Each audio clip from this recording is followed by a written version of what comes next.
Olá, meus cumprimentos a todos. Eu sou o Vivaldo José Breternitzes, do Fórum Brasileiro de Internet das Coisas, conversando mais uma vez com vocês sobre a nossa entidade e sobre o assunto que é a razão de ser da nossa entidade, a Internet das Coisas. Eu gostaria de passar a palavra agora ao Cláudio Violato, que é o presidente do Fórum. Por favor, Cláudio. Bom, cumprimentando a todos aí também, eu vou apenas dar uma introdução ao que é o Fórum para a gente partir para um diálogo aqui com o Bernal. Bom, o Fórum Brasileiro de Internet das Coisas é uma iniciativa dedicada a promover o ecossistema de Internet das Coisas no Brasil. Nosso objetivo é reunir pessoas, profissionais, empresas, instituições de pesquisa, o governo, e a sociedade civil de uma maneira geral, para fomentar a colaboração, compartilhar conhecimento. E nós acreditamos que juntos podemos impulsionar o desenvolvimento tecnológico e a inovação e vencer os desafios da transformação digital. Bom, o Fórum desenvolve suas atividades desde 2011, por meio de cursos, seminários, congressos e grupos de trabalho para estudar temas específicos de interesse dessa comunidade e assim contribuir também para a regulamentação brasileira nos vários campos de aplicação de IoT, assim como propor e apoiar iniciativas e planos governamentais. Bom, atualmente, com a disseminação da inteligência artificial, que de uma forma avassaladora está progressivamente presente em todas as nossas atividades, o Fórum decidiu incluir inteligência artificial como um foco de sua atuação, com o objetivo de promover a difusão de suas aplicações em sistemas de internet das coisas. Então, o Fórum está agora iniciando uma nova fase, ampliando o escopo da sua atuação para incluir tecnologias de inteligência artificial no seu escopo. Então, com isso, uma breve descrição das atividades do Fórum e podemos passar, então, ao nosso diálogo com o Bernal. Exato. O nosso objetivo maior deste encontro é apresentar à nossa comunidade, aos nossos amigos, o Eduardo Bernal, que está se juntando ao fórum agora. Bernal, a bola é sua, por favor, diga quem você é, de onde você veio. Tá bom, obrigado, Vivaldo, obrigado, Violato. É, eu sou de origem de Minas Gerais, Vivaldo. Eu sou de uma cidade próxima a Uberlândia, de Araguari. E eu venho, ao longo do tempo, atuando em áreas aí correlatas às áreas que o Violato falou, tá? E aí a gente pode também conversar depois um pouquinho sobre isso, para mostrar essa evolução aí do meu caminho. Legal. Você, em termos acadêmicos, me parece que você é engenheiro, né? Você poderia falar um pouquinho dessa sua formação inicial? Posso sim. Acho que até falar um pouquinho antes da formação, né? Porque a questão é de onde vem a escolha, tá? Quando a gente combinou de conversar um pouquinho sobre esses históricos, eu comecei uma reflexão, né? Como é que foi minha origem? Por que que eu trilhei o caminho que eu trilhei? Porque tem as suas espontaneidades de caminho, mas normalmente tem a motivação. E eu acho que o que sempre me motivou para a área que eu atuo é um espírito de curiosidade, uma curiosidade bem inquieta, né? Eu gosto de ver como as coisas funcionam e como a gente pode adaptar também ou repará-las, tá? Então, isso envolve uma série de características, envolve você buscar o saber. Buscar o saber é buscar conhecimento, buscar experiência, tá? E aí acho que tem dois fatores que eu gosto muito. Eu gosto de estudar bastante, acho que a vida é um contínuo aprendizado, e eu gosto de fazer as coisas, tá? De ver as coisas acontecendo. E na minha adolescência, uma das coisas que aconteceu, eu me deparei lá com um kit de engenheiro eletrônico da Philips. E aí tem muito a ver com o trajeto que eu escolhi. Ao brincar com aquele kit, montar alguns circuitos, testá-los, fazer funcionar, danificar algumas peças, coisas do tipo, tá? Eu falei, é com essa área que eu vou querer. Realmente ali tinha um embrião do que eu viria a trabalhar, tá? É eletrônica. E aí eu comecei quando fui fazer o vestibular, eu falei, eu quero fazer uma engenharia elétrica para ver eletrônica. E acabei Passei inicialmente na UNB, mas acabei vindo para Campinas, onde minha família residia, e entrei na Unicamp. Fiz engenharia eletrônica, elétrica, com modalidades eletrônica e eletrotécnica, e aí comecei minha atuação profissional, inicialmente na CPFL, em planejamento de sistema elétrico. Mas antes de chegar na CPFL, eu fiz um estágio no CPQD. E aí foi outra motivação de carreira, né? Eu acho que eu fiquei com aquela questão, é para lá que eu tenho que voltar algum momento, tá? Então eu passei pela CPFL, na sequência eu acabei caindo na Philips, uma coincidência lá com a minha motivação inicial, e na Philips também foi um processo interessante, porque aí eu mexi com bastante eletrônica, engenharia de testes, engenharia de automação, engenharia de produção, e inclusive com manutenção também, tá? E foi realmente uma passagem bem interessante profissionalmente, uma bela escola. Mas ficava aquele sonho de sempre retornar ao CPQD. Então, depois de 6 anos de Philips, eu voltei ao CPQD, tá? E no CPQD, o que que você fez? Eu era um pesquisador em telecomunicações para trabalhar com desenvolvimento de soluções, com pesquisa e desenvolvimento, e eu comecei trabalhando muito em desenvolvimento de hardware, equipamento, e aí era equipamento de supervisão de outros equipamentos, particularmente de equipamentos de transmissão. E aí, desenvolvendo hardware, desenvolvendo software embarcado e depois desenvolvendo software de gestão. Mas nesse trabalho de desenvolvimento, eu sempre exerci a função de uma função meio espontânea de liderança, de coordenador, tá? E coordenando equipes. E a coordenação de equipes já envolvia naquela época passar também por análise de recursos humanos, orçamentos, planejamento, acompanhamento, tá? E gestão de equipe. Eu tinha uma persistência em querer ser puramente técnico, mas num dado momento eu acabei recebendo, acho que o quarto convite para participar de uma gestão de um colega nosso, e fui ser gerente de uma seção aí que já tinha 40 pessoas. E aí fui picado também por outro vírusinhos, o vírus de fazer gestão, mas uma gestão em área tecnológica, que eu acho que foi sempre o que eu acompanhei, tá? E passei a ser, fui gerente, depois eu fui gerente de divisão e recebi um convite, tá, do próprio Violato para ser diretor lá interino da área de redes de telecomunicações inicialmente. E depois, posteriormente, recebi um convite para ser diretor de gestão da inovação. E acho que o Violato gostava de fazer convite, né? Então, ele me convidou novamente para participar de um processo seletivo interno do CPQD. CPQD, no seu papel de contribuição para o desenvolvimento tecnológico, tá?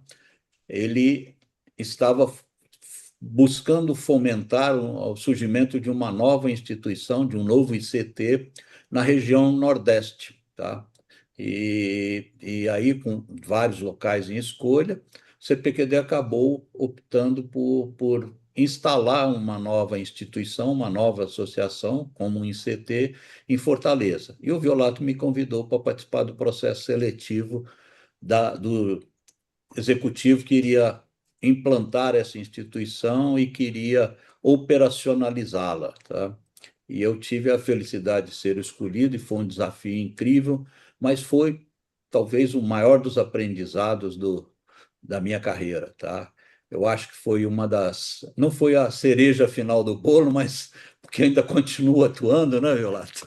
Então, foi uma grande cereja no bolo, tá? Porque realmente foi uma vivência incrível, montar equipes, definir processos e e implantar as soluções, apoiar a formação de gestores de projetos, gerentes de projeto, apoiar a formação em gestão, apoiar programas e iniciativas de mestrado até doutorado, que nós buscamos fazer um incentivo interno.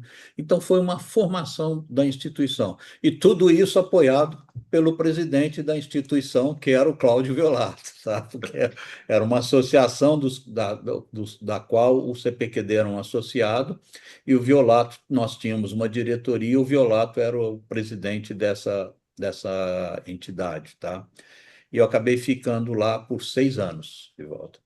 E após esse período, por questões mais de cunho pessoal, eu conversei com o Violato para retornar para Campinas, tá?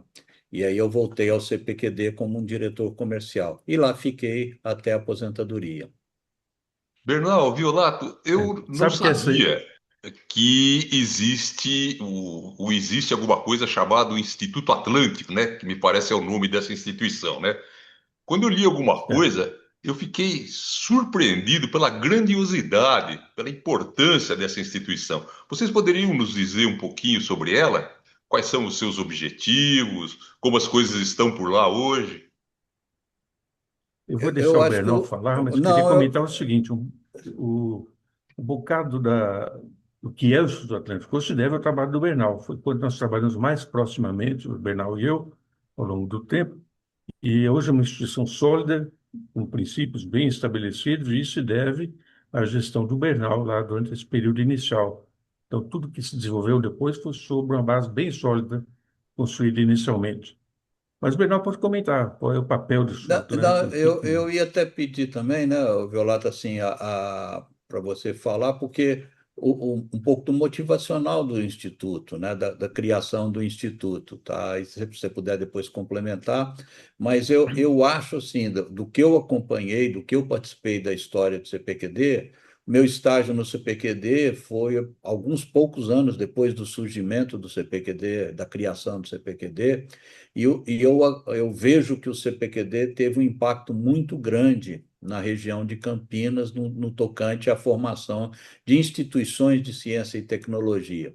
E o que foi um dos grandes frutos que eu vejo, o Instituto Atlântico, Vivaldo, realmente hoje é uma instituição muito proeminente, é robusta, tá? É forte, tem produzido muitos resultados, e eu acredito que hoje tem um corpo funcional de quase 700 profissionais, tá? Mas provocou também um impacto, no meu ponto de vista, talvez aquela falsa modéstia do Instituto, mas uma instituição com essa formação, ela provocou impacto, gerando novos gestores de projeto. Nós fizemos estudos de uma série de tecnologias de desenvolvimento de software, de programação, que acabamos formando grupos significativos. Aí cabe um elogio ao cearense. O cearense é extremamente estudioso, extremamente dedicado, tá? E tem boas instituições educacionais de vários níveis em Fortaleza. Então, realmente foi uma questão de uma aglutinação de oportunidades, tá? Que formaram esse instituto, e ele tem esse impacto. Mas, em decorrência disso, fortaleceu uma série de iniciativas em criação de novas instituições de ciência e tecnologia no próprio Ceará, tá? Então, o efeito que a gente vê, o efeito propulsor que o CPQD exerceu em Campinas, na minha opinião, ele também se reproduziu em Fortaleza, tá? eu acho que a gente Mas pode complementar. É o seguinte, além dos resultados, dos projetos que foram realizados lá, dos resultados que foram alcançados, que realmente tiveram repercussão, muitas vezes em nível mundial também, o Sudam foi também pioneiro na instalação de sistemas de qualidade, na implementação de sistemas de qualidade, da cultura de sistemas de qualidade em Fortaleza, ou no Ceará em geral, né? O que também refletiu nas outras instituições que foram criadas ao longo desse tempo. isso, Bem, um efeito perfeito. cascata muito positivo. Existem ideias a nível do CPQD de criar, replicar essa experiência em outros lugares ou ainda não há nada nesse sentido? Bom, tudo isso aconteceu quando o CPQD estava no processo de privatização, no final da década de 90, e que tudo isso foi discutido, e o Sutran foi criado logo no começo dos anos 2000, o Instituto Atlântico. E o modelo do CPQD na época também era de criar empresas para produzir as tecnologias que o CPQD desenvolveu. Então, o CPQD criou várias indústrias para as quais passou tecnologia e das quais ele detinha participação societária. Isso acontece até hoje. Então, o modelo era, bom, tem que colocar um pouco na visão retrospectiva. A indústria brasileira nacional, de fato, praticamente não existia. Todas empresas estrangeiras que estavam aqui. Então, e elas, como tinham fonte de tecnologia nos seus países de origem, não tinham muito interesse em incorporar a tecnologia do CPQD. Então, a forma de se levar, transformar, de fato, em inovação. Os trabalhos de tecnologia que ele desenvolvia só podia acontecer criando empresas para fazer isso. Então, uma motivação fundamental foi essa. E criar o Instituto Atlântico em Fortaleza fez parte de um processo de ajudar a promover o desenvolvimento também da região Nordeste, em termos de tecnologia. Porque o foco sempre foi muito na região Sudeste, principalmente um pouco do Sul, e a região Norte e Nordeste tinha muito pouca, naquela época, muito pouca iniciativa de desenvolvimento tecnológico. Então, nós fomos lá para criar essa cultura de desenvolvimento tecnológico também lá. Tá? Perfeito. E Perfeito. hoje, perdão, Bernal, Não pode falar. hoje o Instituto Atlântico é uma instituição ainda ligada ao CPQD ou é algo totalmente autônomo? Qual a situação do Instituto Atlântico hoje? O Instituto Atlântico continua, como o Bernal falou, uma associação da qual o CPQD tem participação e o CPQD indica a diretoria, tá? Perfeito, E o membro e o Bernal foi o primeiro diretor superintendente do Instituto Atlântico lá em Fortaleza. perfeito. Ô, Vivaldo, só complementando, tá? Só para mostrar um pouco desse efeito multiplicador, como eu disse, eu me aposentei do CPQD, tá? Acho que foi em 2013, tá? E eu continuei atuando. E hoje, uma das atuações que eu tenho é trabalhar colaborando com uma instituição de ciência e tecnologia do Ceará, que ela fez o caminho inverso, ela quer se expandir, tá? Porque é muito importante estar presente, ter uma presença mais abrangente nacional, tá? Então, Perfeito, hoje eu também colaboro com o Instituto de Ciência e Tecnologia, que nasceu em Fortaleza, que se chama IRED, tá? E o espírito é sempre trabalhando em cooperação com várias instituições, tá? Então, isso é muito positivo ver o resultado desses acontecimentos, né, desde o surgimento dos institutos, tá? Tanto do CPQD, a região de Campinas tem uma pujança de institutos de ciências e tecnologia, tá? sim. Que não existiam aqui. O Violato conhece essa história bem mais de perto do que eu, mas uma das questões que levou a Telebrás, então, a trazer para cá era a existência de universidades na região, na cidade e na região e nas proximidades, considerando até a capital do estado, tá? Então, Perfeito. realmente, isso foi um processo de parceria grande que fomentou esse surgimento, tá? Muito bem. Senhores, o nosso tempo está se esgotando, então eu deixaria a palavra com vocês para que se despeçam daqueles que estiveram conosco nesse encontro. Por favor, Ok. Cláudio, por favor, Eduardo, fiquem à Então, vontade.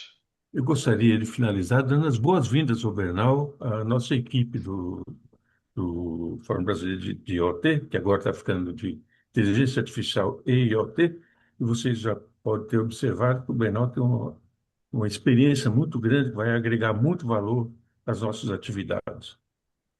Bom, eu agradeço a oportunidade de estar conversando com vocês, de estar expondo essas questões, mas antes de tudo, agradeço também ao Violato por ter feito o convite em nome do fórum, para que eu entrasse no contexto do fórum, e acho sensacional porque tem tudo a ver com aquele meu espírito curioso de busca contínua de inovação, porque é um ecossistema muito pujante o do fórum, do IoT, e principalmente o AIoT agora, né? Que nós estamos lidando com muitas tecnologias de ponta e com coisas fantásticas. Então, acho que isso é um grande prazer estar nesse contexto. E obrigado pela oportunidade, Vivaldo. Muito obrigado. Eu agradeço, então, a presença de vocês e agradeço também a presença de todos aqueles que estiveram conosco e espero que em breve possamos estar em mais um desses nossos encontros do Fórum Brasileiro de Internet das Coisas. Até breve.